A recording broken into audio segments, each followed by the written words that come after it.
Hi.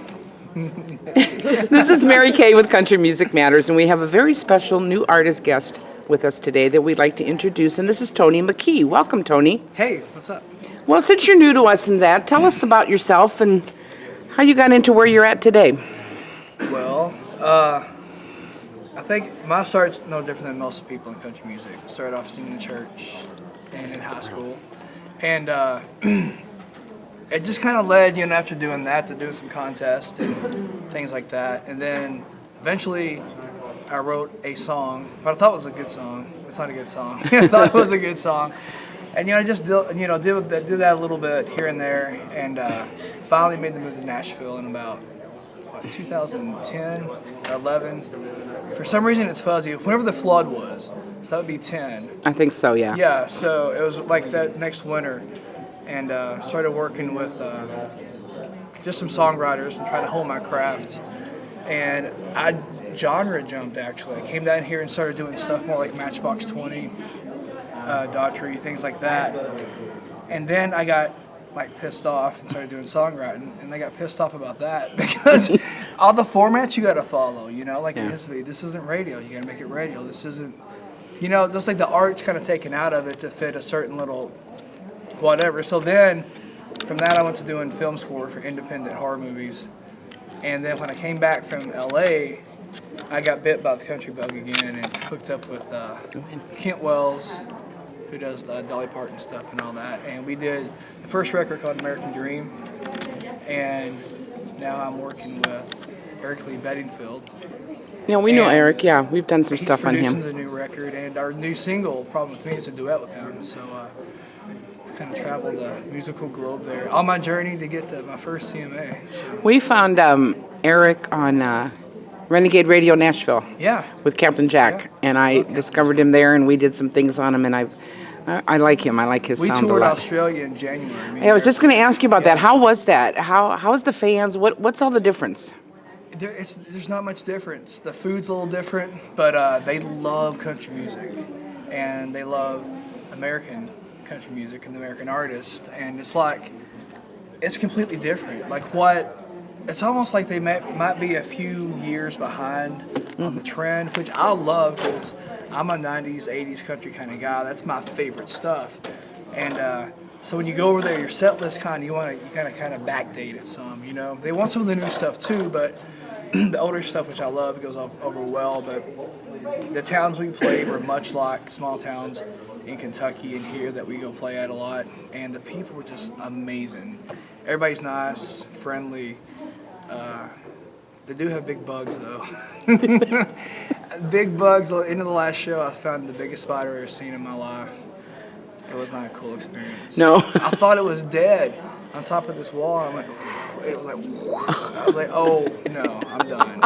I don't do big spiders. No, I don't do any spiders. It can be big, I'm small. not afraid to say that. I don't like spiders. There's nothing wrong with that. You went from the song, your last release was Lightning Bugs, and now you have a new release out, Problem With Me. What was the path from one song to the next? What was the learning curve to doing that song as opposed to doing the next song? American Dream, the album that Lightning Bugs is off of, was a very Kentucky influence where I'm from. A lot of bluegrass instruments. I love the dobro. That's a family instrument that, my uncle played. And everyone in my family is musical, so I got these influences growing up. And that style, if you want to put an artist to it, kind of Brad Paisley-ish, with some heavier bluegrass influence. It's just, what I was used to and what I would love to hear back on the radio. But then I met up with my manager about actually, it's our anniversary today, because I met him at the CMA party last year. I just remembered that. That's cool. So I met up with him, and about a couple weeks after that, we started talking about stuff, and we'd done some work together to finish up the radio tour for Lightning Bugs. And he got to notice this little angst and aggression and cynicalness that I got. And so he's like, why don't we capitalize on that? Let's take that and see what we can come up with. And so right about that time, there was all this political correctness going on about the flag. And it officially started with the rebel flag. where I come from, it's what you hear, the heritage, not hate, and that's just what it was for us. And I got so pissed about that. It was just uncontrollable. I want to get on social media and post stuff, but it was like, no, you can't do that. You can't do that. So then it started attacking the American flag. Taking it down. You can't say the pledge. You can't have it on your truck. You can't, pray at football games. All this stuff that was just like second nature growing up. I mean, as it should still be, was being just like taken down left and right because someone's getting their feelings hurt. Yeah. I mean, you're in America. It's freedom for all. What the hell, So I got mad and I got with Rob Crosby and we pinned out that song "Problem with Me." And I did a little backtrack on that. This is before I met Randy. I pinned that, and it didn't quite fit the American Dream album, Lightning Bugs and all that, Yeah. down on the farm stuff. So it just kind of sat there. And so when I met Randy, a few weeks after meeting, we went to a Keith Whitley tribute concert at the Palace. And I had officially met Eric that night. I'd seen him all over Nashville. His picture of that big cigar in his mouth and all that. And everyone I met, they're like, you need to meet this guy. You guys would, he could be like a mentor, show you the ropes. This is a guy you need to. And it's like a little ghost traveling everywhere I went. And so I met him that night at the show. And that's where the idea of me and Eric hooking up on a duet was spawned by my manager. But he wanted a different song that Eric had written. And I couldn't really get into it, It's a great song, it just wasn't me. And I was like, well, what about this song where I'm pissed off at everything? And this, it's around the time of this whole election was going on with Trump and all that, and all these things were coming under attack again, and nothing had really changed. I felt like people were afraid to say what they wanted to say, and I believe you should say what you say, even if you cut your foot off or whatever, What is it, cut your nose off? Bite your face. Yeah. So he listened to it, and he let Eric listen to it, and it was done. It's like, yes. So we took the demo version and took the new guys on the record, and it just rocked it out. It sounds way better than the old one did. But I guess that's a long version of how that song came about. And we switched genres almost from down home country to rock country. How's been the reception on that song? It's awesome. Is it? It's awesome. It's doing good on the charts. And everywhere I go, that's where I close the show with, is that one. And it's almost like everyone forgets everything before that song, which is cool, because that song, it gets them going, And it's the people, who feel and think the same way that I do on this issue. They understand. And I also have Merle Haggard's song, Fight Inside of Me, in my set, too. Yeah. And so they get a double dose of American pride. And I just, just how it should be, I think. Yeah. What have been some of your toughest stepping stones in your career? Staying out of my way myself. Not. Are you your worst critic? I am, and I overthink things way too much. The whole thing, don't think, just be or do. I try to practice that every day, but that's the worst, I think, I think the path and the door is wide open for almost anybody in the business. No exception for me either, but sometimes you just got to shut up and let the course, do its thing, and that's it. It's just me getting my own way. So when you write songs, and kind of like all artists have them on the back burner per se, when do you know it's time to bring them out and put them either on an EP or an album or release it? How do you know when it's right? Well, I guess for the first one, the first album came out about when I got back from LA, and I was just really homesick. All the city, all the no trees and constant sunshine. I was like, I miss rain, I miss the mountains and all that stuff. So there's a lot of songs about Kentucky and growing up on the farm and my family. And so, after that kind of got in my system. And I got, acclimated back again to being home. And we decided Problem With Me was going to be the next single. Then I started looking at, thinking about writing, more in that style. So I guess it's more like, for me, I really don't write every day. I don't write every week. What I do is, like, if something moves me here and here, I'll carry it around And if I'm still doing that like 3 months down the road, I'm like, all right, there's a song here. Yeah. So I'll sit down. Usually those come out in like 20 minutes and you're done. It's like, it's a good song. And so I tend to write more in the vein of how the record's going. I mean, it's an organic process, but I don't try to like, all right, I sang about this, now I need to sing about a love song and a break. I just, whatever comes out, it comes out.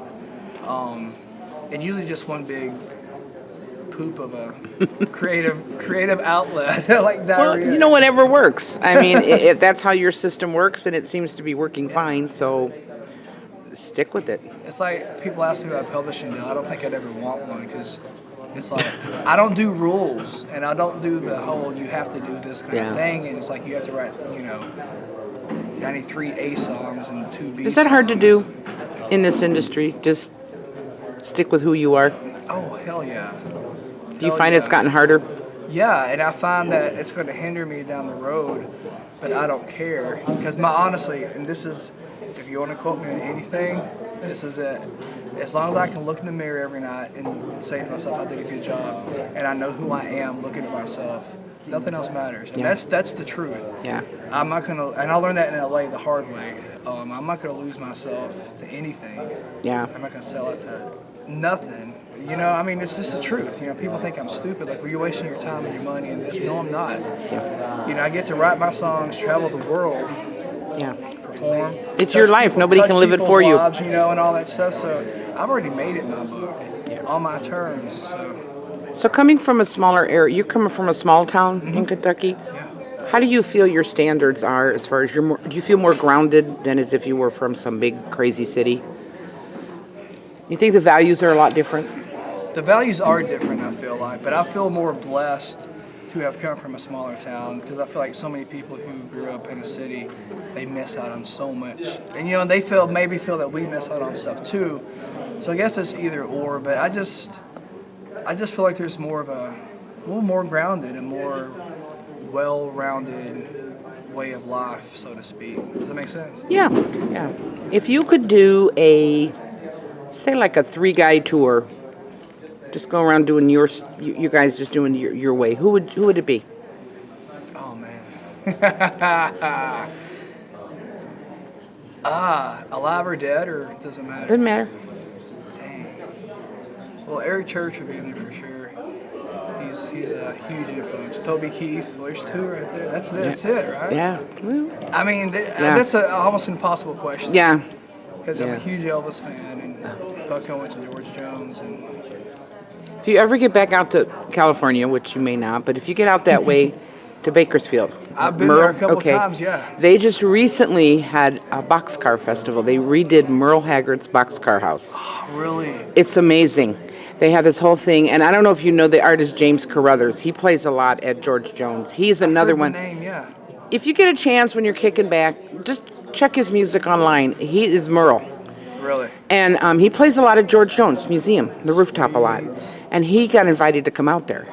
Awesome. The people were just blown away. And I had planned to go out there. We were going to do a showcase on him, but that fell through. And I didn't get a chance to see him. But the response to him from the people out there was amazing.